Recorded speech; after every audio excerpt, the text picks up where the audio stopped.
The Battle of Dilam is a little-known but highly dramatic event in Arabian history. This conflict was more than simply a skirmish. It was a pivotal event that affected the Arabian Peninsula's future. It's the 1840s, and the Arabian Peninsula was in turmoil. The mighty Ottoman Empire, the ambitious Egyptian army, led by Muhammad Ali Pasha, and several local tribes and leaders were all competing for supremacy. Among these, one growing force stood out: the Saudis, commanded by Faisal bin Turki al Saud, who was anxious to secure his family's control in Central Arabia. However, Faisal was not simply up against any army. He was up against the Egyptian forces, led by Ibrahim Pasha, a seasoned leader known for his merciless tactics. In the year 1843, Faisal bin Turki had recently managed to break free from Egyptian shackles. He was committed to rebuilding the Saudi kingdom and regaining his lost lands. Ibrahim Pasha, on the other hand, was equally committed to destroying the Saudis permanently. The two troops collided near Dilam, a small village in the center of Najd.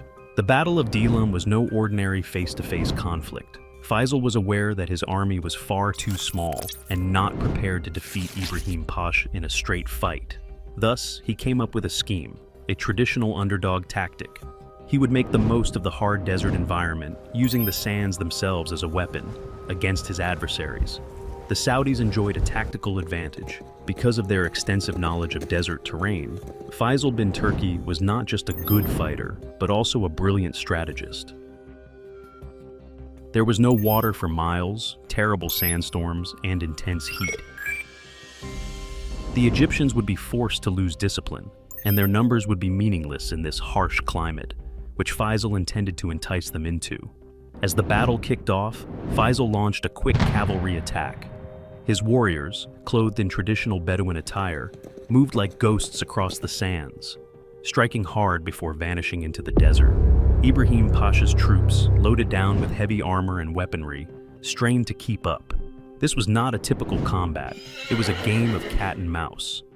Imagine a large desert, the sun pounding down, and you're hunting an attacker that attacks from the shadows and then vanishes. The Egyptians were fatigued, disoriented, and discouraged. Faisal's strategies were working flawlessly. The Egyptians, unfamiliar with the harsh desert environment and running low on supplies, began to falter. Every mile deeper into the desert brought them closer to their doom. As the battle raged on, the Egyptians found themselves cornered. The heat, a shortage of water, and the constant Saudi attacks took their toll. Ibrahim Pasha had no choice but to command a retreat. The Battle of Dilam was over, and Faisal bin Turki and his forces had won decisively. However, this war was for more than just military glory. It signaled the end of Egyptian power in the region and paved the way for the creation of the Second Saudi Kingdom, which would eventually unite most of the Arabian Peninsula under one control. The Battle of Dilam may not be as well known as other historical engagements, but its consequences were significant. It was a turning point that changed the fate of a region and created the framework for the contemporary Middle East. So, the next time you hear about Saudi Arabia or the Arabian Peninsula, remember the Battle of Dilam, a story of resilience, strategy, and the indomitable will to reclaim one's destiny.